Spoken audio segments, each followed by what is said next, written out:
So knowing what we know now about Sarah Boone, her story, what she says is going on or not going on, we're going to go back down memory lane to a little bit of an infamous interview that she did that has come to bite her in the booty.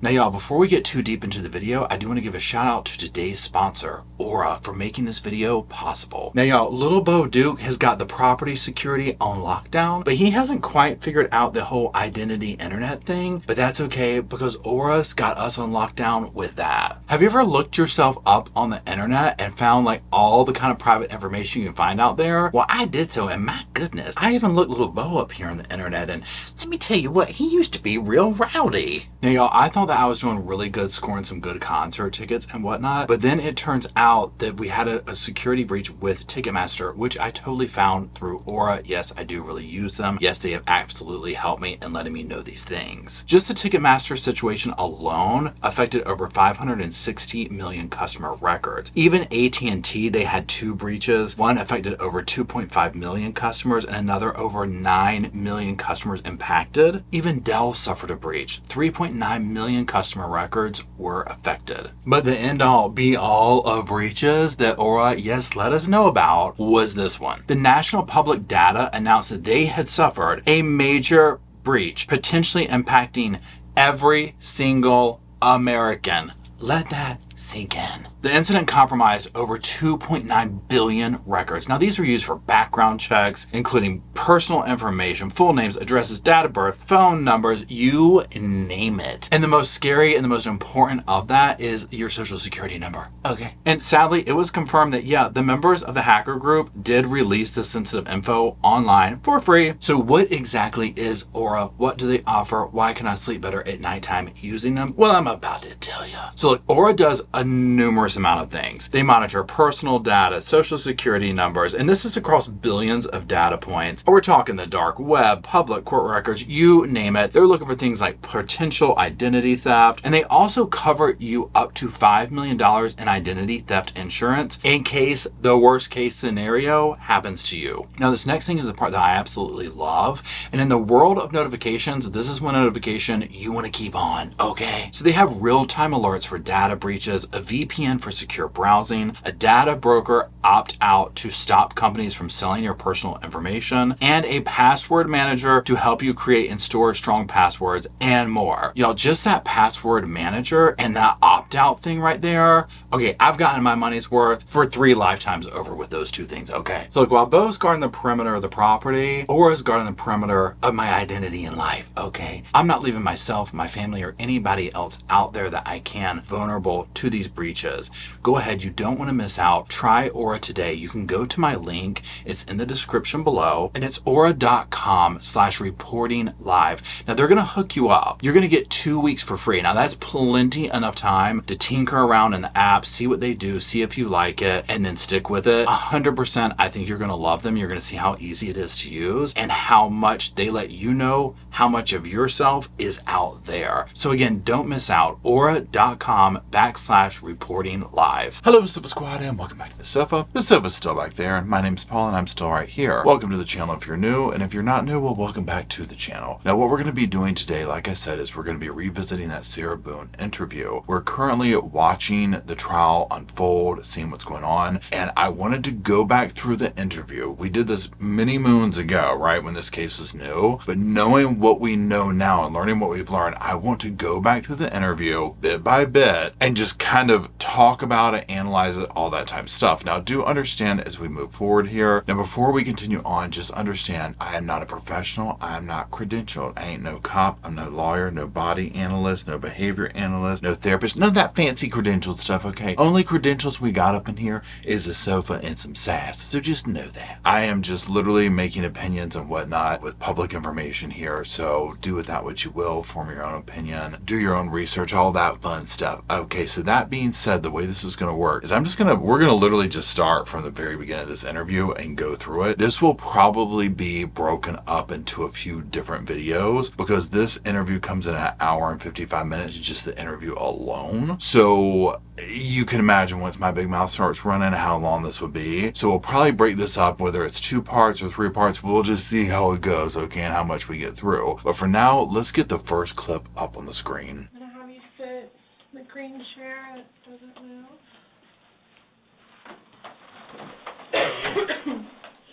Appreciate you coming in. Yes, ma'am. And I want to ask you about these whenever we have a moment. Sure. So obviously, he received his autopsy. So I'm going to read you your rights again because we have to talk about that. And since I'm talking about the incident, we just have to do it, just like we did yesterday. Protocol? Just like we did yesterday. Remember I read you the rights? Yeah. Your rights? Yeah. So it's the exact same thing, but since I'm asking you follow-up questions, I need to read them to you, okay? Sure.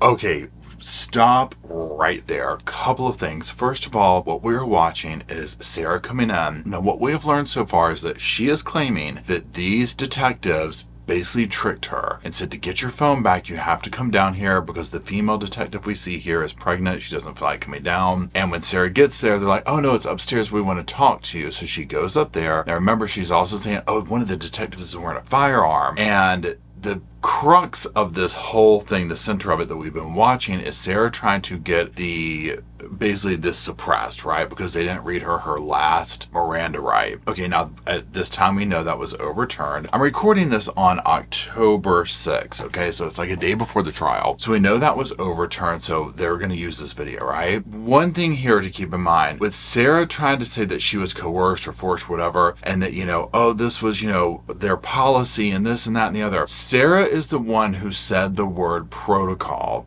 If you heard that, she said normal protocol. The detective did not acknowledge that word. She did not say anything. She said, just like yesterday. So I am seeing nothing in this beginning of the video of Sarah, number one, being forced, number two, of them saying, this is normal policy, you have to do this, blah, blah, blah. She did say, since we're going to talk to you about the same thing, we have to do that, which is legitimate, right? She's going back over the case. Now, also notice where Sarah's talking about, like, they're making me do this, they're making me do that, blah, blah, blah, blah, blah. Sarah walks in, immediately pulls out list out, I want to talk about these if we get the chance. Sure. So she has a list of prepared questions. Now, whether she is trying to claim, oh, they tricked me, they did this, they did that, so I'm going to basically like, well, I wasn't going to go down there, but since I had to go down there, I made this list up. Regardless, there is no kind of vibe going on at this point that Sarah doesn't want to be there, that she doesn't want to talk, any of those things. Okay, so knowing that, let's keep going. All right, so you have the right to remain silent. Anything you say may be used against you in court. You have the right to talk to a lawyer before and during questioning without charge. If you cannot afford a lawyer and want one can be provided for you before questioning without charge. Has anyone threatened you or promised you anything to get you to talk to me? No. And do you understand what I just read you? Yes. Perfect. Okay. So there you go, just right there. There is no level of, she's casually taking her sip of water, whatever she's drinking. I hope it's water. But again, there's nothing going on. Look at the body language of the male officer. He's leaned back. The female detective's leaned back. Now remember, we just saw her recently on the stand. For many of us, this is the first time we've seen her since then. Number one, she's drop dead gorgeous. Number two, in this video, she coughs the entire time, so just brace yourself, okay? She's pregnant. She probably is legitimately not feeling well. Imagine you're pregnant and you're interviewing Sarah Boone. Enough said, okay? Let's keep going. So this morning we went to his autopsy, and we were informed of some injuries that he has by the doctor. So I want, so he's got scratch marks to his back. I know what that's from. Okay. And it's called a contusion. Do you know what a contusion is? So like basically you're getting hit and then you get a mark from it. You'll get bruising. Like someone hit you or something like that, it's called a contusion. So he had some injuries to his left shoulder. He had a cut near his lip We could see his mouth was a little. I haven't laid a swollen. hand on him. Okay, now a couple of things here.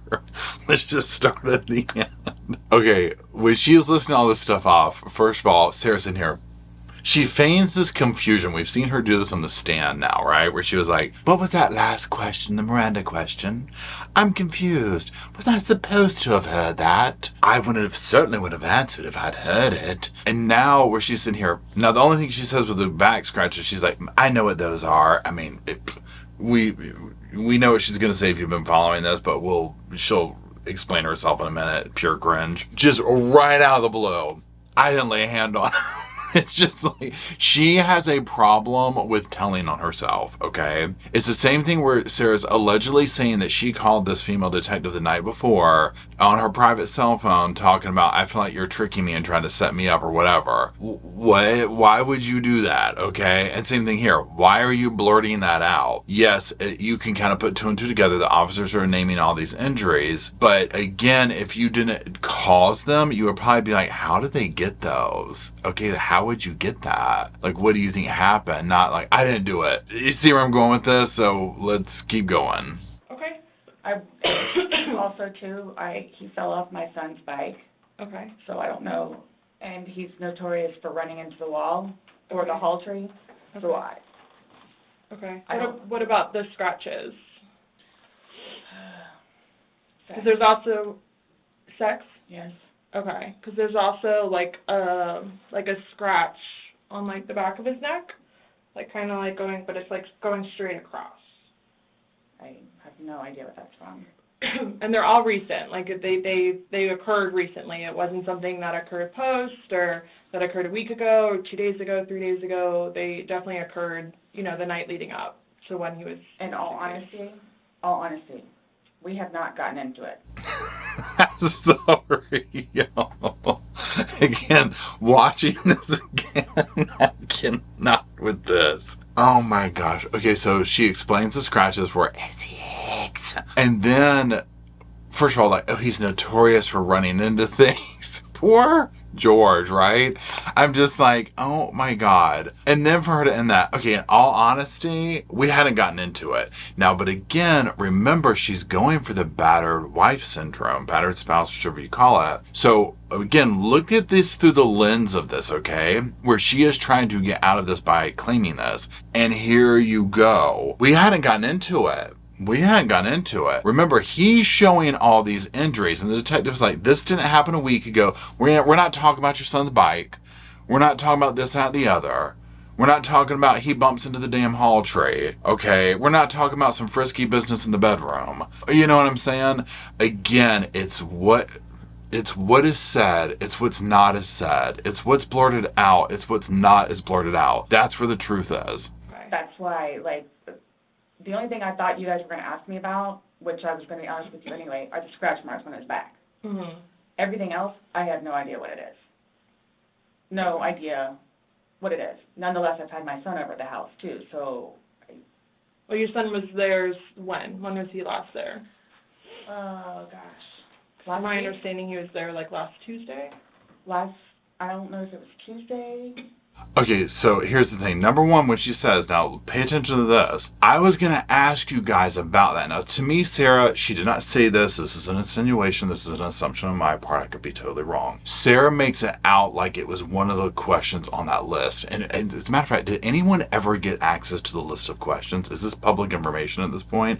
I would love to know them. So, I was going to ask you about that. Everything else, I don't know. And nonetheless, my son was there. Now, the detective has already said, this didn't happen a week ago. This was this was leading up to the night of. When was he last there? Immediately no. Now again, at this point in time, travel back 5 years, they can't just sit here and say that, right? Remember, at this point, the detectives know what is on her phone. In my opinion, they're just trying to get, whether it's a confession or as much evidence as they can against her, because they already have these charges. Like, when you see this video, I mean, you're done, right? But yes, he was there last week, so... Well, we're talking about Sunday. Yeah. We're just talking about what occurred Sunday. Because like I said, the injuries are they occurred within that time period. So you're talking about day before yesterday? Sunday leading into Monday. You called us yesterday at 1, but the incident, you guys were painting and stuff the night prior. Correct. So we're talking about Sunday and then That's into why Monday. I'm thoroughly confused, because we had a good time sitting on the back porch, having wine and smoking a couple of cigarettes, and then decided to go inside and literally paint, do puzzles, and play. Sorry. Again, let's look at it through the lens of battered spouse. I'm thoroughly confused. We were having a good time. We decided to go paint and play and hide and seek and this and that and the other. And then the date's like Sunday, you called us at this time. Now remember, according to Sarah, especially now, we just recently saw her on the stand, I was still intoxicated or hungover or whatever she says during like that day after whatever. You know, she probably got crocked that night, right? The night that she was free still before this. So she's probably still coming in. Regardless, if she is drying out and sobering out, it's going to take a long time to do that. So I have no doubt that her world is very foggy, right? And there probably is a legitimate level of confusion. But also, she's trying to keep out of jail for the rest of her life, right? So again, like anyone would, you would want to paint yourself in the best possible light. You're going to try and do anything or say anything you can. But because the alcohol filter is working against her, there's things that obviously she did that she's unaware of, that she forgot about, and then just things that are blurry. So her sitting here going into this whole thing. Now again, I'm chuckling because when she's like, we had a good time, we're leading up to the infamous line, it was a good day, okay? Oh, help me, Lord, let's keep going. And listen to music. That's why nobody got out of sorts. This is what's mind-blowing to me. Like, I have no clue. Nobody laid a hand on anybody. He also had, like on the left side of his forehead, he had basically bruising, and on like his head and his skull. I have no idea. As if something hit him. Like I considered have not force touched him. trauma. Okay, this whole thing, she's going, no, we didn't get out of sorts, we didn't do this. Again, remember, and who knows by the time this is published, this video, who knows if we've seen her on the stand or whatever, but from what we've already seen pre-trial, all they gotta do is play this in court, right? And it's gonna be crazy. She's literally talking herself out of this exact defense she's trying to go with, and I've said this multiple times, but I'll say it again here. You know, I don't want to be confused in the fact of be mistaken or however you want to say it. There are cases where somebody might truly be at odds with or suffering from a scenario like she's claiming the battered spouse, battered wife, whatever, you know, where they are covering for the abuser because it can only make things worse than this, that, and the other. So I don't want to be misinterpreted as I take anything like this just like, oh, well, why didn't you do this? Or why are you saying this? Because there are legitimate cases. We've seen other situations like this, other trials, documentaries, whatnot, where the person will cover for them because they know, it gives me goosebumps. Oh my God, he's going to get back out and he's going to come home and that's it. I'm done. So I have to lie to these detectives. I have to lie to the hospital staff. So this is not the case in my opinion with Sarah. If anything, if her victim George was still alive, I would sit here and say he would be the one who could easily claim battered spouse syndrome. I'm also 100% aware that there was a back and forth between the two of them. Absolutely. It was a toxic relationship. No one's trying to say it was a walk in the park for both of them, right? But as you hear these injuries the detective is describing and you couple it with the video, I personally think when she got him in that suitcase, she probably was hitting him with stuff, throwing him down the stairs, flipping him over, doing all sorts of things. And this is where this bruising came from. She probably went off. She clearly was absolutely just done with him, right? I mean, she's like, in a blackout state, cussing at, all this crazy stuff. So I just want to say that. Let's keep going. I have not touched him. I have not touched him. Then how would you get those injuries? Tell me and we'll both know. I'm sorry. This part. Tell me and we'll both know. You have to give Sarah this, okay? She is fast with this stuff. Tell me you both know. You know, I haven't touched him. And the guy, the detective, how did he get the marks? Tell me and we'll both know. Again, very defensive. So imagine her in an argument at home over anything. I have no doubt she could talk her way around you and drive you crazy, right? And we're going to hear this from her husband, or I'm sorry, her ex-husband, Brian, the father of her child, who sounds like he's going to be testifying that, yeah, she's the aggressor. She does A, B, and C. Let's keep going. I have not touched him. Yesterday, when we took photographs of your overall body, and they did the buccal swabs, did they go under your fingernails? No. Okay. Are you willing to let us Absolutely. swab underneath your fingernails? Go for it. Okay. I have no idea, and I don't want to seem out of sorts, but I have no idea. We had a good day. Mm-hmm. It was a good day. We.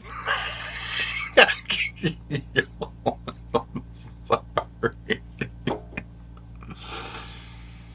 Oh my God, I cannot. The things that she blurts out, okay?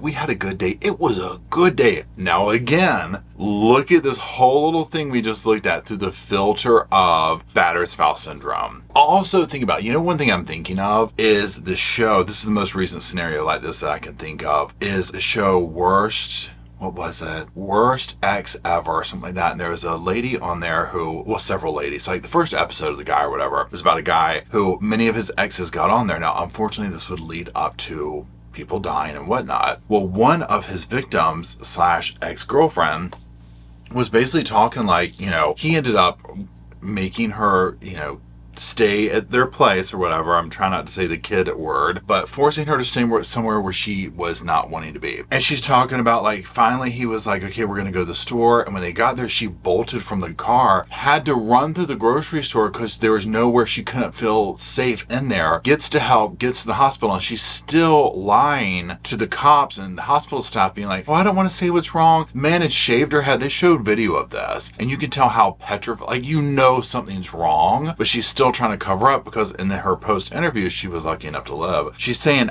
I knew he would just get right back out and he would come back and literally take my life. So it's those kind of instances that I think of that something like this is really going on. And then you fast forward to someone like Sarah who's sitting here, just very casual. She's not showing any signs of trauma. She's not showing any signs of distress. It was a good day. We did this, we did that, we did this, and her victim has all these insane bruises on him. Not to mention the fact that the man was dead in a suitcase, okay? It make sense. Had good days lately. Mm-hmm. Even considering everything that's going on with our jobs and life in general and ex-wives and everything. It's been good. Like, I don't even know where this is coming from. Yeah, I you don't said even the know. last physical was probably, you said, I think, a month ago? Where you Maybe. got the injury, right? You said that was a I'll month say ago? a few weeks, give or take, yeah. A few weeks. That was the last, physical altercation between the two of you? Yeah, you said a month ago he hit you with a curtain rod. Yeah, with the curtain rod. That's why I can't believe you guys didn't take that either. Oh.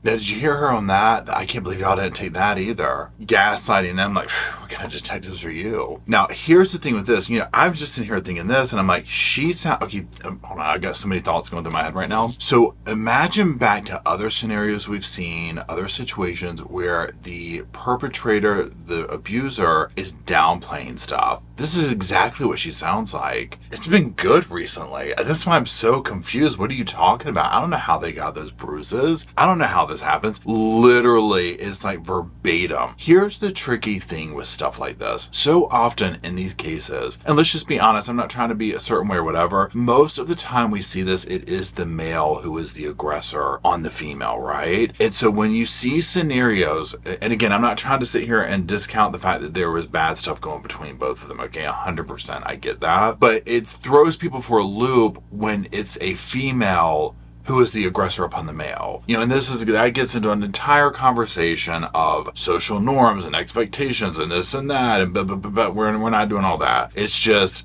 in this world, it's more typically the male who is doing the abuse or whatever. So when you sit here and if you were to just almost like imagine if they did a transcript of this and you didn't know it was a female speaking, you just knew it was like, here's this person describing, who would you say, describe this or whatever. Like you would be like, oh, this is probably like the boyfriend.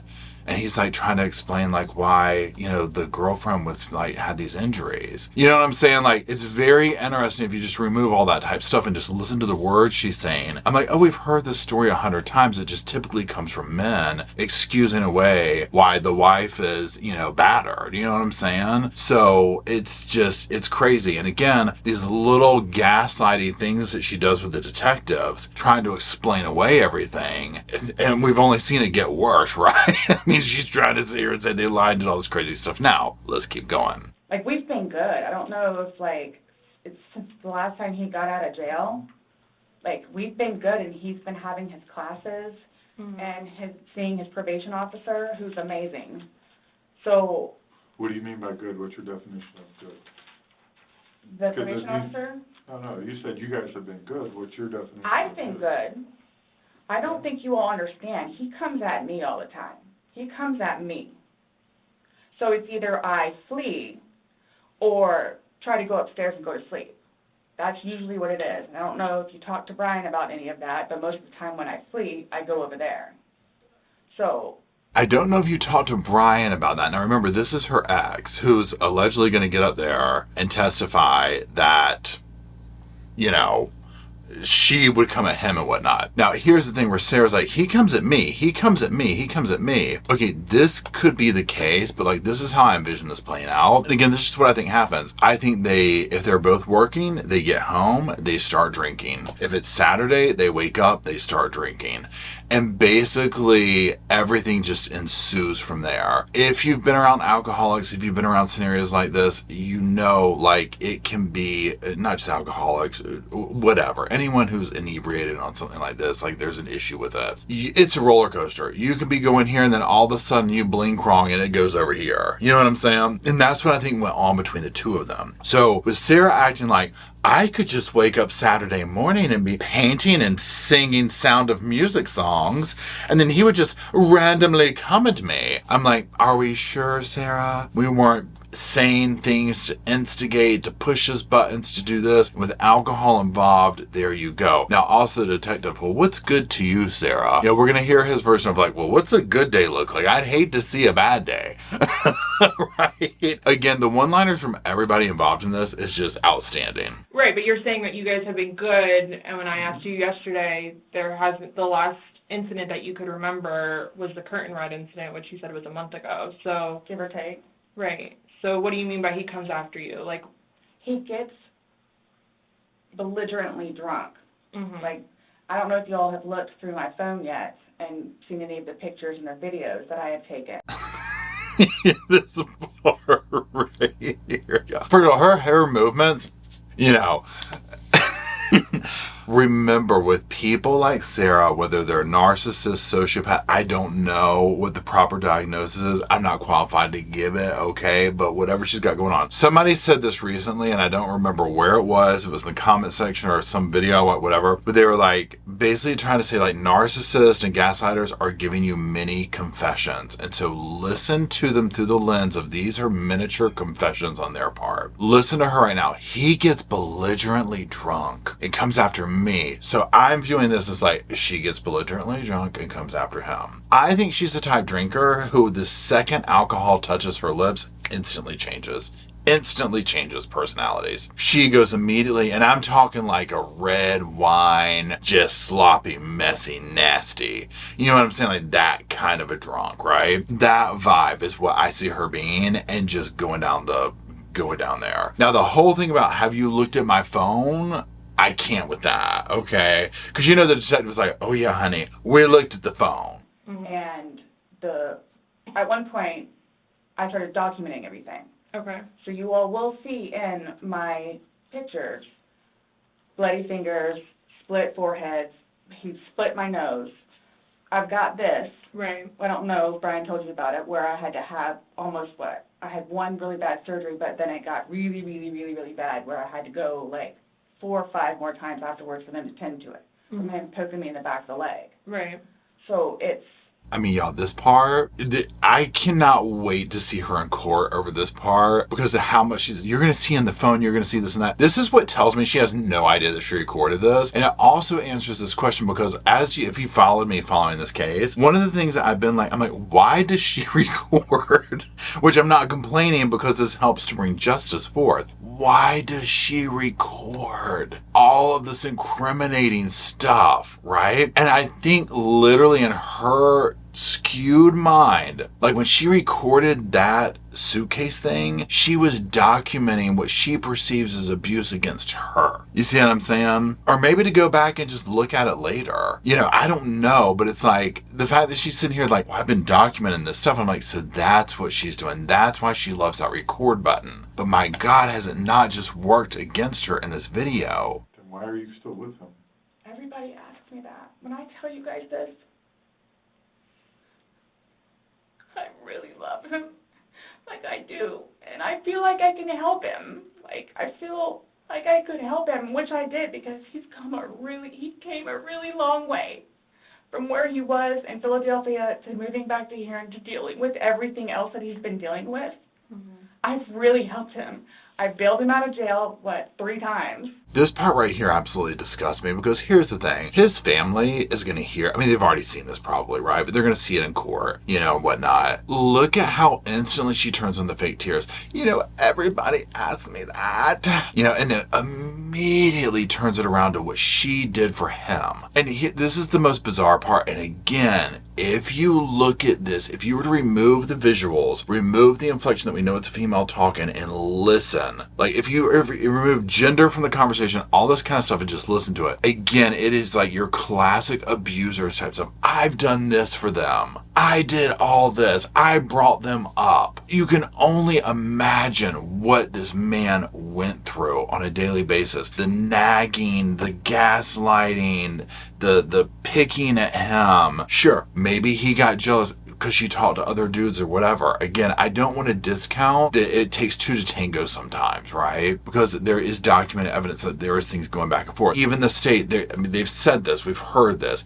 They know this is a tumultuous relationship. No one's trying to say it wasn't. No one's trying to say it was a walk in the park. But Sarah would have you think that it was, and that she was suffering at his hands. And so then to hear her trying to talk about what all she's done for him and and it's like you want to sit here and say, the man was bruised and battered and dead in a suitcase in your home, and you didn't call 911 till what? What time in the afternoon? Insane, because you're sitting there drunk and passed out and probably trying to figure out what you were going to do. Once you realized he was dead and got up and was like, what's this I can already see it now. What's this suitcase doing here? Oh my God, and trying to figure it out. And again, it's like, okay, now his family has to sit here and listen to this. You've seen, especially if you are, number one, are living through it. Number 2, have family members or friends, whatever, that are in a relationship that is so toxic and bad, but yet they're like there's like a level of codependency. It's like, this to me is what this is. I can only imagine his family's going to get on the stand and just be like, we tried to get him to leave her. We begged him, but for whatever reason he wouldn't, right? Also, another level of abuse that can go on in these scenarios where you keep hearing her talk about the probation officer and this and that. She probably held his freedom over his head. And when things would go wrong, she would be like, I'm going to call your probation officer. I'm going to do this, and probably made stuff up and whatnot. We've seen other evidence, body cam footage and whatnot, of cops talking to her after these incidences where they're calling her out in the moment of like, you're just adding stuff. You didn't say this earlier, and now you're saying this. She's done it on the stand as of recently pre-trial, where she's getting up there now saying, oh, well, I was still inebriated. You never said that before. You can't come up here and say that now. This changes the dynamic. We're going to impeach you. This is her MO. I've gone to every single hearing and every single arraignment, everything that I did for him. Gone to see all his public defenders, go to the state. I've gone to the state. I did everything for him because I'm trying to help him, because I had hope in him. And he was trying. I had hope in him. She talks about him like he's the runt of the litter. The bird that couldn't make it out of the nest. You know, listener, I did this and I did that and I did this. 100% she was abusing him in that way. I don't know what you call that, like, but when a partner does that or whatever, like holds that kind of stuff over their head, 100%. The lies that she's getting ready to go into about how much this probation officer loved her and all this, I'd love to see if the probation officer is going to get on the stand. You know, I'd love to see if they did that. What we'll do, depending on what's taking place in the trial when this is playing, this video you're watching right now, is we'll go live and talk about it, because as I'm doing this, I'm like, who knows if this would have played by then, you know what I'm saying? And again, this is probably going to be like several different segments that I'm doing of this, but it's so fascinating to go back and look over this now, knowing what we know. Okay, let's keep going. He's really trying. And then he starts to think about things, and I think he gets overwhelmed, and then it's like, the next thing I know, he's drinking. So it's like, oh man, I know where this is going to go, so I'm going to go upstairs and read a book, or I'm going to go for a bike ride, or I'm going to do something else. Where I don't want to drink. I don't want to drink. First of all, when she said I'd go for a bike ride, my first thing was like, can you imagine seeing her riding a damn bike? She'd be like this. She'd have a cigarette. She'd have a cigarette from here and a little wine cup, and riding with the handlebars through the damn neighborhood. Y'all, the neighbors are going to get up here and completely abolish this. Remember, little confessions. What is she sitting here saying? I didn't want to drink. He would get overwhelmed and start drinking, and I'd have to go read a book. Okay, so she would get overwhelmed and start drinking. He would probably try to leave her alone, or they would both be drinking, whatever the case was. Now again, also rewind a little bit, look through the lens of battered spouse syndrome. What is she sitting here saying? She's going along with it. You know, I did all this, I did this, Again, it's almost like she is taking ownership of him, which to me is an abusive mindset. You know, she sounds like she owns him as a person. I had faith in him to be this. It does not sound like a regular relationship. And I hate sitting here being like, using the words normal or regular, because I don't think there's any such thing as that, right? We each have our own thing we're doing. But in this spectrum of things where it's like, if we can just put on the one side of normal is not killing your partner in a suitcase, that's the norm. That's the only norm we're asking for. Then yeah, this is abnormal. The occasional wine, whatever, or if it's a weekend, that's when you have a good time. You don't have to wake up the next day. I have to wake up the next day and do things. I have to tend to Lucas. I have to take him to school. I have all this stuff to do. He doesn't know how to, I guess, maintain himself, where I can do 50 things at once and still know the 50 things more prior that I need to get done. He can't process like that. He didn't process like that. So he would literally, not literally, but have smoke coming out of his ears. She can do 50 things at once and whatnot. Again, you're hearing it. Look at what we've seen her. Can you imagine her maintaining an entire household and all this while being drunk nonstop? Now, you heard her little confession there. The weekends when you have a good time, you don't have to get up the next day. Her version of a good time is vastly different than a regular person's. And again, I know I'm using the word regular, but for people who have, so here's the thing, I don't even have a kid, right? And I look at how much stuff, I'm in my late 40s, okay? I look at how much stuff I have to get done and whatnot, and in my world, I'm like, I don't have time to, there is no time to be hungover on the weekends, right? Like, I don't have time to do that. When I was younger, sure, absolutely. 100% every weekend, thank you, Monday through Sunday. You know what I'm saying? But like at this point, son, again, we're all different. We all have different journeys and whatnot. I'm not trying to say it's better than or whatever, but I'm just listening to what she's saying, and I'm just like, girl, I don't know what you're trying to sit here and claim, but the evidence doesn't show this, is what I'm getting at. You know, the evidence, the evidence shows you love drinking and you're hitting that bottle. And again, okay, there's nothing wrong with that if that's your thing, but what is wrong is when you're doing that and then victimizing other people. Imagine what her son went through. You know, this is what I sit here and think of when she talks about, I had to tend to Luke and blah, blah, blah, blah, blah. Imagine, and not even like say a physical thing. Yes, we have seen the pictures of him in the suitcase and it's completely creepy. I do not know why people like Michael Peterson use staircases to kill people multiple times, and people like Sarah have a theme theme of suitcases. It's just, it's bizarre to me. I don't know how this happens. But I'm thinking it's just the regular nuances of she is trying to get ready for work and get kid ready for school and snapping at him because she's hungover. Those type things before you even get into like spankings or any, I don't know if she did that, but I'm just saying. So I think of that.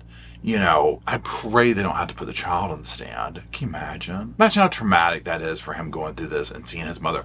He's going to get older, like old enough to know, you know what I'm saying? And see this whole scenario that his mother has gone through and put the family through. His dad's going to have to get on the stand and be like, yeah, she was coming after me. You know, it's just, these are the peripheral victims of these type of humans. Obviously, George being at the center of it, okay? But it's heartbreaking. So the next thing you know, he doesn't want to deal with it. I'm going to go get something to drink. So the majority of the time, I would hang out outside or do something else because I don't want to drink. And every time, his job broke his heart. And it made me sad because he had so much pride in his job. I cannot. The train of thought also is very much of an inebriated person or like a hungover person. Now, again, look at how she pivots herself to be the victim. This is another thing that, again, it's just literally, one of my biggest takeaways from watching this time is hearing her words come up, how much of the abuser she sounds like, where she sounds like the abuser. I'm the victim. I didn't want to drink. Then you see every video of her when she was like, I go outside. If you saw that one, I don't know what channel it was, I can't remember, but somebody put a video out of one of the body cam footages, not from this, the whole time she kept being like, and then I went outside barefoot. And you're just like, why does she keep revisiting the barefoot thing outside? Why is this a thing? Girl, you live in Florida, okay? Like, I can't describe to you how many people just go in flip-flops or barefoot around their house. It's like 300 degrees down there all the time, okay? Depending on what part she's in, obviously. But this is what I'm talking about. It's so bizarre. And the store that he took care of so much totally went downhill. Mm-hmm. And that broke his heart because he had put so much work and effort into fixing it up. And his manager was awful and basically gave up on all of the employees. So I think that had a huge bearing on why he would drink so much. His ex-wife is bonkers. Mm-hmm. She was all over him all the time. Send me money, send me money, send me money. How can I send you money when I don't have a job? And he's still trying to take care of me and Lucas by paying a bill here or there, getting some groceries.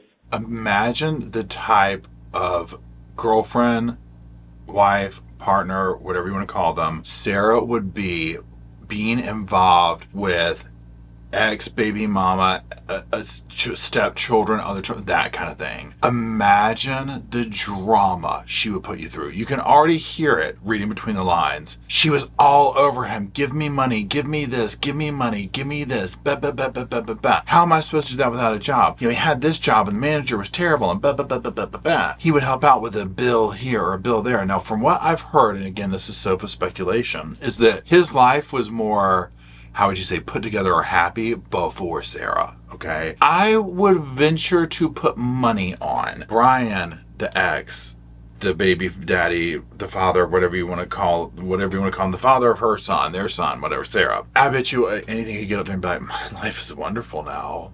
You know, it's great. You know, she's gone. Not under my roof. Obviously, he's always tied to her because this is the mother of his child. Now, also, I'm sitting here looking at this, and I'm looking at her arm in this frame here. And look at her now, or I'm sorry, then compared to now, it's so clear. Whatever was going on with her then, drinking problem, whatever, she's sobered up in jail. And she's plumper now. She looks, I mean, I know we make fun of the haircut, all that type of stuff, but take all that out. She looks healthier now. She looks like a skeleton in this photo. And she looks to me like an active alcoholic in these photos. It's just this discrepancy that she's trying to sell of everything's rosy here in this interview, but you can see where it's like, okay, well, no, it wasn't. Like, you were in active addiction. Now you've maybe gotten over that. I don't know. But your body shows now, at least, you're healthier, you're eating, you're not living off of alcohol. So he always had something on his mind. which is why, again, I got the puzzles and the paint to try to get him off of it so we don't have a drink, or he doesn't have a drink. So when you all see my phone, you can see all of the damage he has done to me and the videos of him smashing my television because he's belligerently drunk. Okay, y'all, first of all, notice how, and again, this is that stream of consciousness that you often see with somebody who's on a substance or just spewing stuff out, whatever. We immediately transferred, and that's why I got the puzzles and the paint, you know, because we didn't want, he didn't want to drink, or however she just worded it, she slipped, because we didn't want to. Again, she's putting all the alcoholism onto him. I can only imagine that it was a daily conversation of, like, we're going to get clean today. We're going to kick today. You know, and then the games would start and she would get belligerent or whatever. You're trying to sit here and tell me from her, I'm like, girl, you're trying to tell me you didn't throw stuff around that apartment, break your TV, or do this, that? Really? Really? And again, it's sending me into orbit how much she is referring to the pictures that they're going to see. Literally sending me into orbit, okay? I cannot get over that. But again, let's take a moment and look through the lens of battered spouse syndrome. This is absolutely zero. The fact that she's trying to even say that. Remember, at this point, she's gone through, what, 8, 9? She's in her 9th lawyer or whatever. How many of them left? Imagine being her attorney. And again, I don't know anything about how law works and whatnot. So I'm just coming from the perspective of watching this on the sofa with y'all. Imagine being her attorney and you've seen this, just this right here. Not even the video of the suitcase, just this, what we're watching. And she's talking about, my defense is going to be a battered wife syndrome and you're going to make that work. And you'd be like, girl, have you seen the video? Absolutely not. And her next thing probably is, we're going to get it suppressed. They misled me with Miranda rights. No, they didn't. Yes, they did. No, they didn't. Yes, they did. And there you go. You know what I'm saying? Like, I can almost assure you that's probably a conversation that went down with several of them. Where most of the time, I just don't want to be there. And I try to help him. I try to calm him down. Eventually, he just passes out. Well, yesterday it made it sound like you guys were just drinking like a glass or two. Like, yeah, you obviously had the bottle, but you told me on recording, like, that you were not drunk, he was not drunk, you guys were having a good time. I can't get drunk. Number one, I do not want to get drunk. Okay, very quickly. Remember, she just got on the stand pre-trial talking about, I was still inebriated, I was still basically under the influence, whatever. Here you go, right in this clip, the detective. Yeah, but yesterday you were making it sound like you just had a couple of glasses of wine and you just did this. We were not drunk. I can't get drunk. I can't do this. Now she's up here doing this. This is what I'm talking about. When I say she is going to get on the stand, of whether it's happened this go round or not by the time you're watching this, and she is going to impeach herself because she just gets up and tries to say anything she can. No, this is 100%. If we were Sarah in this situation, 150% you would want this thrown out. Okay, period, right? You would be doing anything in your life to get this video thrown out. It is so damaging. The fact that she's even going to trial with this existing is insane, okay? Now, also, side note, as I'm watching the detective, the female detective here, remember, we've seen her recently in the pretrial hearing where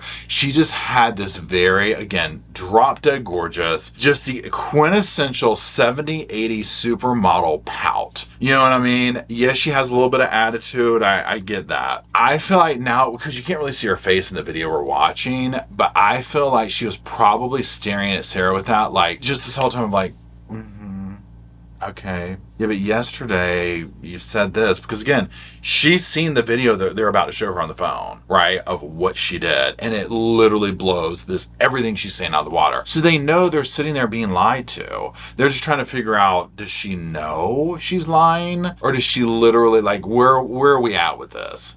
I don't like being non-compos mentis, having my wits about myself. I don't like feeling out of control. So I'm just saying, you're making it sound like he's a raging alcoholic today, and yesterday I was kind of asking you those questions, and you're like a little defensive, like, no, we're not alcoholics. I'm not. We are not, you know. But you guys were both sober on Sunday, to your knowledge, because when I said you went and passed out, you were like, no, I didn't pass out, I just fell asleep. So now it's kind of like, What is it? Were you guys drinking and it got out of hand and No. it got physical? No. Or is it... Okay. Again, my mouth is on the ground, y'all, okay? With what we know now and the defense that she's trying to go for. I mean, she is digging her hole. No, I didn't get this. No, we weren't drunk. No. And I'm like, the fact that she would get up there and now try and stand back on this, acting like she is being coerced into saying this. They have to, all they have to do is give her a little prompt and she goes off on a 20-minute tangent, right? A person who doesn't want to talk, we've seen these coerced confessions and what those look like, and where the detectives are like, now tell us, Sarah, you can walk out of that door, but tell us first, did you get a bottle of wine? Did you? You know what I'm saying? They didn't even have to do that. Literally, they just had to be like, what's your name? Bam! 3 hours later, they can get a word. You know what I mean? God knows. Let's keep going. Sunday was one of the better days that we have had in quite some time. He's dancing with my dog. You can see that too on the pictures, him loving the dog. He loves the dog and dancing around, having a good time, and just being happy kind of thing. He doesn't know, I can get like maybe 2-3 glasses of wine and I'll be fine. But I have to have my wits about myself because I don't know what to expect. Well, let's talk about Sunday. What was Sunday? How were you, like, how many glasses of wine did you have? How many glasses of wine did he have? Okay, he likes dancing with the dogs. It was happy. I have to have my wits about me. Again, just very quickly before we go to the next thing, no signs of, oh my God, I was scared for my life. She has done the opposite of making it sound like everything was wonderful. Now, she does sit here and paint everything if you look at it in 2 ways. So with her constantly saying, I can't drink, I have to have my wits about me, he goes off, he does this, he'll do that. These are signs that would give me a red flag in a normal situation of like, okay, okay, but she's minimizing her involvement in it. So when she was like, we didn't want to drink, he didn't want to drink. Again, if you look at other scenarios that we've looked at with scenarios like this, where people are truly like trying to survive in some kind of situation, the tone is different. The vibe is different. There's not this willingness to it. Can you imagine being truly in a situation like this and then actively, like you're scared for your life, instigating, let's have a glass of wine. It'll be a good day. You probably wouldn't want your person to get crocked for fear of, oh my God. Now she's making it out like he would just willingly do this. But again, I believe the evidence and testimony will show it was a 2-way street on that. The bottle was gone. I mean, I don't know if you poured any out. Yes. No, that was from previous. You said that there was a half bottle left yeah, over. about this much. Mhm. And then that you had went. Well, I don't even know how the wine. How'd you guys get the wine for Sunday? I'm guessing he went to Publix. Does he like leave the house and you stay home, or do you go to Publix? Like, because I know. Sometimes I'll go with him. Okay. Did you go with him Sunday to No. Publix? So most of the time what happens is, because the convenience store where we get cigarettes is here, and then Publix literally is cattywampus to it. Okay. So what he'll do is he'll start, go by Publix, and then on the way back, catch the convenience store.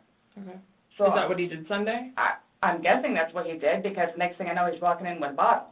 Okay. So that's, Okay. it's him trying to be nice, so I don't have to go out and do it. Plus, there's stuff that are around the house that I had to take care of. Okay, so this whole thing, I would love to know if the convenience store person will get up there on the stand, or people at Publix who could be like, oh yes, she was coming in there twice a day. Because again, notice how in the beginning, the minimization of this that she does with her part. Oh no, no, there was like this much wine in there. You can also tell, like, okay, if you talk to people who are consciously aware of a substance, drugs, food, alcohol, exercise, whatever that is that's being done in compulsion, there is more of an awareness of it, right? So a normal person that might have had, like, say they never drank but they did this or whatever, it would be like, I don't know, yeah, we had a couple of bottles, I think, whatever you found there, whatever, whereas Sarah's like, oh, no, there was like this much, there was the, whatever, honey, I can assure you around Sarah, an open bottle of wine is an empty bottle of wine, okay. So that's usually what will happen. Or I'm folding laundry and he'll go run out and do whatever. Okay. So, where were you guys at on drunkenness, not drunkenness on Sunday? You told us you weren't drunk. No, I was not drunk. Right. I was not drunk. So with him, I don't know. I know when it's like, oh, okay, man, where I have told him, slow down. It's starting to catch up with you. Slow down. Slow down. And another thing, too, is I don't like listening to music with him because he gets too involved in the music, and the music that he listens to is a little rough around the edges, and, like, just, it makes me fractious listening to his music, so. Okay, now on this part right here of the, it's going to catch up with you, it's going to catch up with you. Again, I just think these are little confessions that she makes here. And again, I think they probably both did this. Now, if you're going to sit here and look through the lens of, does she drive him to drink? I mean, who knows, right? I mean, we're going to find out in the stand a lot of this information, okay? And just the way it really went down. So her sitting here, again, minimizing this. I don't want to get drunk. I don't want to do this. And then immediately notice how she goes into what I just call, and again, this is not some kind of professional saying or whatever, it's just what I call it, like verbal throwing up. Like she just jumps from one thought to the next and runs with it. And I think this is a nervous thing. And, I don't listen to the music that he listens to and And it's like, well, girl, we were just talking about the drinking and now we're onto the music and it's rough around the edges and you don't like it and Again, everything she's saying, she's painting herself to be the victim of something. I don't like his music. His music is rough around the edges. He gets too belligerent. He does this. And 100%, just from what we've seen, and even when they played the video, you can tell where it's like, are we sure we don't also do that, Sarah? And again, through the lens of her defense that she's been trying to go for, I don't see how this is humanly possible. I kept asking him, let's just you and me talk. You and me will just be the ones that are talking, which was fine, because, we were playing with the dog, whatever, and then it's like, okay, now let's do the painting. We just did the puzzle, took a break, now let's do this. Sure enough, sat down, we're sitting in there talking, laughing, talking about new movies, we're watching movie trailers. Okay, remember how earlier when she was like, that's why we got the painting, the puzzle, so he wouldn't drink, or whatever she said, and now we're sitting here listening to this. So what the narrative, this is what I believe the story in her mind is that she's trying to tell them, we weren't drinking, we weren't drunk, we were doing all these kindergarten activities to be sober and barely drink. Now, also in her world, pretend that they really only had 2 glasses of wine or whatever, because if you think about 2 people sharing a bottle of wine, that's not really that much. And I'm talking a regular bottle of wine, not like a damn jug. I'm saying, off the bottom shelf at Publix or whatever. I'm talking about a regular bottle of wine. That's not really that much, especially for people who normally drink on a regular basis. So I think that's what she's trying to paint out here, the fictitious story she's trying to paint. This is when she's going to go into all of these absurd activities that they were doing, which again, for a normal person, imagine this. And when I say absurd, I'm not trying to say it's absurd to do I have puzzles set up at the house too, right? These are normal things, but the way she's painting the picture, I can't believe I just said that. Not the one that she's talking about, the picture she's trying to paint, okay? Good Lord. She's got me talking in code now. The picture she's trying to paint is that they were going from activity to activity to activity to activity. I'm like, whoa, this is weird. And again, once we learn where it's and just hear the first few seconds of her own video talking how inebriated she is, it's like, oh girl, y'all, no, y'all weren't painting. Okay, no such thing was probably happening this day, okay? While we're doing painting and all that other stuff, so it's still background noise to him, because I think that's what he's used to, is having background noise, where me, I can sit in here all day with not a peep, but he always has to have some kind of background noise, which I didn't mind because the trailers were cool, and he was interested in showing them to me, getting excited about movies that were out, or upcoming. Okay.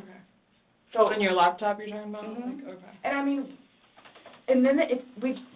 But you said it was a good day. You guys didn't have any conversations about your relationship. You guys didn't go down the rabbit hole. Had too many to drink, and you guys start getting. Nope. When I tell you this, it made me so happy that he actually listened to what I had to say, with just we'll get through it. This will be fine. It's just, it's a small hurdle that you and I together will get through because. I'm talking about the money, jobs, Daughters. stress, Yes.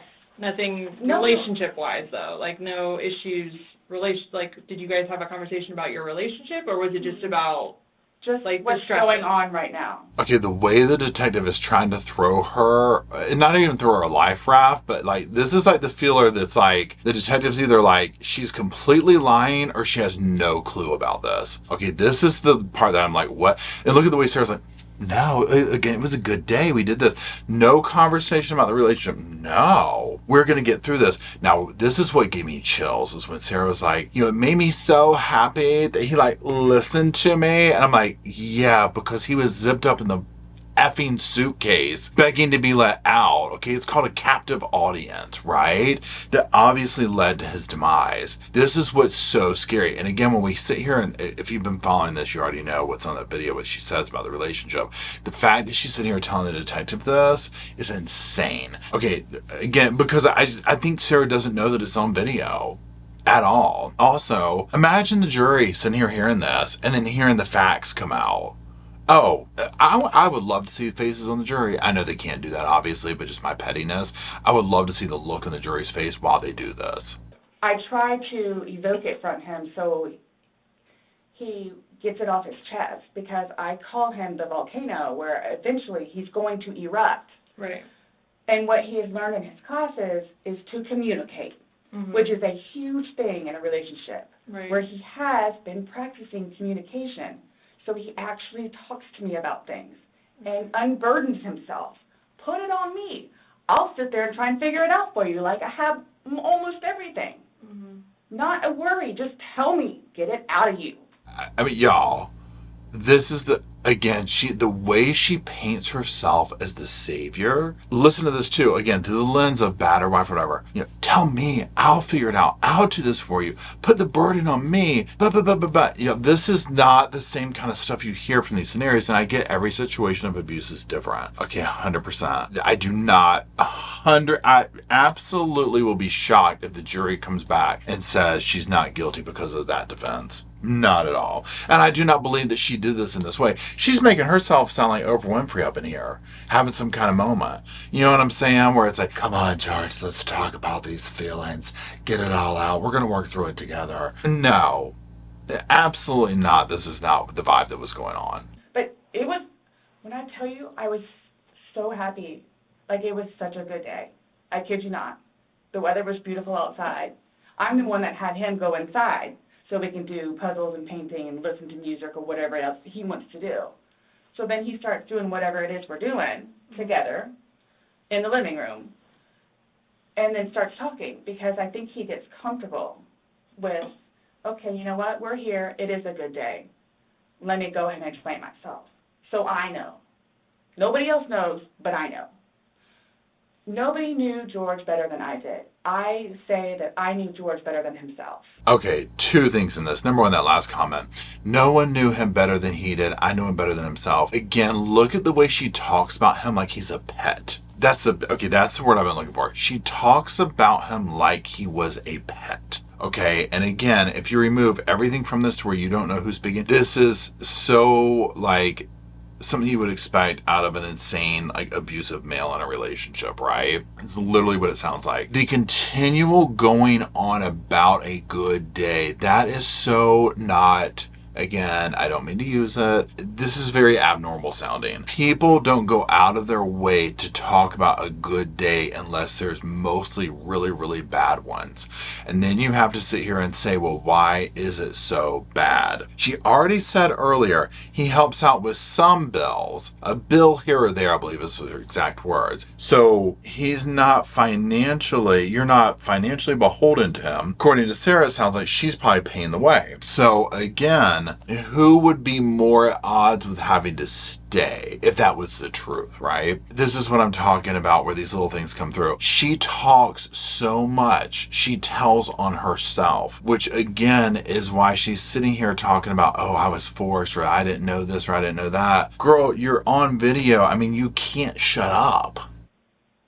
And I tried in every way, shape, and form. Ask everyone. I helped him. I took care of him. I missed him a lot, and I didn't even sleep last night. I helped him. I took care of him. I missed him. I didn't even sleep. Again, all of these. I am the victim. I am the martyr. I did this, and now it's I didn't even sleep. No, absolutely not. Again, I feel bad for his family having to listen to this in court. I miss him a lot. I mean, is there any chance it got to be too much for you and you couldn't handle taking care of him and I never stopped. trying to... I never stopped. That's what I'm here for. I never stopped. I'm here now because I'm still trying to help him. Yeah, we just don't, I mean, it's unexplainable how he got these injuries and... Did you hear the detective? Yeah. She knows. Listen, I'm here now because I'm still trying to help him. What are you talking about? The reason you're here is because of what you did to him or didn't do, let him out of the suitcase. The whole thing here. And again, but also look at how much she is taking ownership of. She took care of him. She cared for him. She was the caregiver. So now if you flip that over, she wants to be there. This is absolutely the opposite of what you'd usually hear in these kind of cases with the defense that she's trying to claim. Absolutely the opposite. It actually pisses me off sitting here listening to it again. I have no idea. You were the only one with him. 100% right hand to God. I have no idea how he got them. Nobody touched anybody. Nobody touched anybody. There you go. Nobody touched anybody. I have no idea how he got them. So at minimum, and again, I don't know the particulars of the law and whatnot. She's up for second degree. Imagine if there's a scenario of like, and I don't know what you call it, involuntary manslaughter. I don't know what you call it, of you were, but see, I'm kind of going through my mind now and I'm like, well, I would almost look at it like if you see these cases where people DUI and when they come to, they realize they've been told you killed somebody with your car. You see what I'm saying? It's almost like that. But the mode is the suitcase. And it's like you come to and it's like, yeah, you killed your partner and they were dying and you laughed at them and mocked them and let them suffocate. Like it's almost like that. So it's like whether it's, and I don't know what you call that, but it's almost like at minimum some kind of involuntary manslaughter, where it's like, okay, you don't know, but she's going on and on about how she wasn't drunk. But then when you watch the video or listen to the video of that was on her phone, it's clear she's absolutely inebriated. You had mentioned that you would take photos, videos, kind of like a proof and just in general. Yeah, I started documenting at one point, but that was way before, I think, the last time that he got arrested, where he was flying off the deep end. Okay. But then I had him bailed out. I got him out of jail. Right. But because he had violated the pretrial diversion, this time it's probation, so you don't have a choice in it. You have to go to see your probation officer. You have to go to these classes. It's court ordered. Mm-hmm. Again, this is the part where the detective, you hear, so you mentioned photos and this and that. She's working Sarah up to it. And again, look at Sarah, takes it and runs over here and just spewing, just nonstop talking. This is not someone that you see being forced into something. This is not someone who's begrudgingly giving you information. This is someone who's over-explaining. This is someone who's giving too much detail. This is usually somebody with a guilty conscience. Where it took him a while to get used to it and understand, they're not messing around. I even went down and met his probation officer, which I say she's wonderful. That's one of my questions too I need to talk to you about. Hugged me and said how much she knows that I take care of him. She called me personally one time when George was at work, when he was working. 42-minute phone call. She and I just saying how grateful she is that George has me. And she knows how hard I'm working to help him, just as she is and just as the classes will. Probation officer called her for 45 minutes going on. I would almost venture to say that Sarah called the probation officer drunk and probably sat on the phone for 45 minutes, if any of that's true. This is the grandiose thing that she also presents. And again, just that one clip right there, I'm like, okay, and so remind me again how your battered spouse here, Like, just remind me of that again. Listen to all the witnesses that she's bringing into it that could get up there. I know some of them she wants to bring, but this is also interesting because in her skewed world, she literally views herself as the victim of him. That's what's so baffling to me. So once he started actually going on a regular basis to the probation officer and then to his substance abuse class and his, I don't know what BIP stands for, Batterers Intervention Program, and actually listening to what it is everyone had to say, he changed. Like I could see a change in him, where before lashing out, he would think about it. And would always come home and show me his papers, and we would look over his papers together, where it's like, wow, you actually are learning this in class? And some of the stuff that they would show them, like videos, he would come home and be like, Sarah, I'm so sorry for what I've done to you. Because for a video that he watches to make him feel that way, where it's like, oh man, I have done her wrong. But he's changed. He changed. Just that last part. He changed. Okay. So, again, the battered wife thing. Now, the one thing that she is seeing here, well, he went and saw these classes and did this and saw these videos and apologized to me and whatnot for, I did her wrong. Again, are we to believe that she never did anything to him, never laid a hand on him? Because that's what she's trying to present. And it's like, that's the difference here, Sarah. You're not a victim of him. It's like you're a victim of not even the circumstance. So it's like she's a victim of her own self, right? Of her own, mouth running and not stopping, But that's one of the huge discrepancies here is this verbiage that she's using. I just envision when she's saying this, number one, again, he comes home with the paperwork. She's treating him like a little pet. Like, oh, good, we're going to put a star in the fridge. And then whatever it is, I just hear her berating him constantly. Like, oh, well, maybe now you'll learn not to do this. Maybe now you won't do this. And she probably had him held prisoner in some way by holding his freedom over his head. Because as we know, it would be very easy for her as the female to call up any time the police and bring them to the house. He did this, he did that. Okay, contact with cops. You're getting carted off. You're done. And that's why you're still with him, even though he's done all these things to you. And when I tell you I love him, I love him.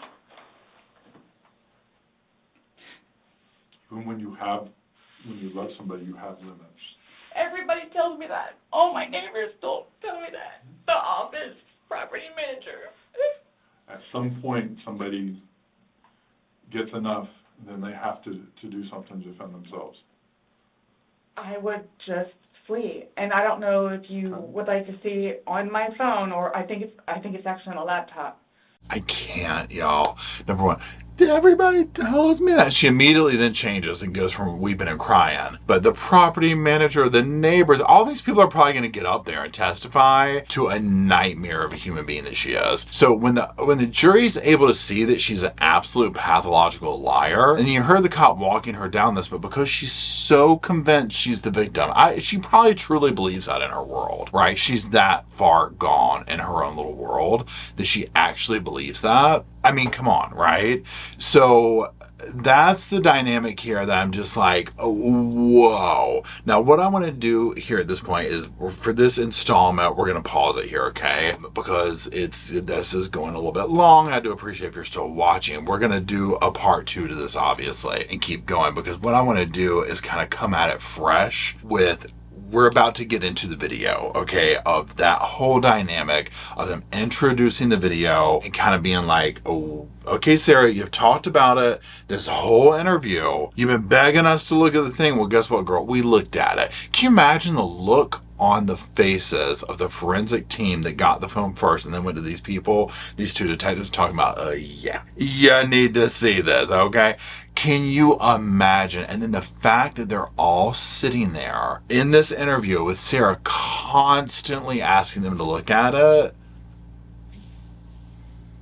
You can't make it up. You can't make it up. So that's it. Let's revisit this, and we'll revisit a part 2, whatever. We'll do another live chat at some point to go over this and do it that way. Maybe read the comments, whatever, because I cannot wait to read the comments on this. If you're watching the trial, if you're following this, let me know your thoughts. Having seen what we've seen, learned what we've learned, and now we're going back through the lens of this. Let me know what you think. So that's it. Thank you for sticking with me this whole time. I know this was a long video, and I greatly appreciate it. And if you could drop some little sofas off for myself, Rosco and Spirit, Bo and Luke, who are running around somewhere out in the house now, so we can hang out, talk about Sarah, all the other cases we talk about here at the sofa, and until we meander our way down to the comment section to do that, I'll see y'all soon. Y'all, Bo and I want to give another shout out to Aura for making the video possible. Check out their information at the link below in the description below, aura.com/reporting live, and get started on your personal identity safety journey today. I just wanted to say thank you again for watching the whole video, and also thank you for being part of the Sofa Squad. Special thanks to all the Patreon members, channel members from both of my channels, everybody who likes, shares, subscribes, comments in the comment sections. It helps the channel out so much. Now, don't forget, I do have that other channel, the podcast channel. That's where we go live, we hang out, we talk. We have kind of sort of a schedule, but just be sure and check it out. I'll put it up here on the screen. Also, if you're looking for merch, be sure to check out my Teespring store. I'll put that up here. And then, like I said in the beginning of the video, if you want to follow me and Rosco on the Instagram, go on, check it out. It's right here on the screen again. But once again, thank you very much. I really appreciate you being part of the Sofa Squad, and I'll see you in the next video.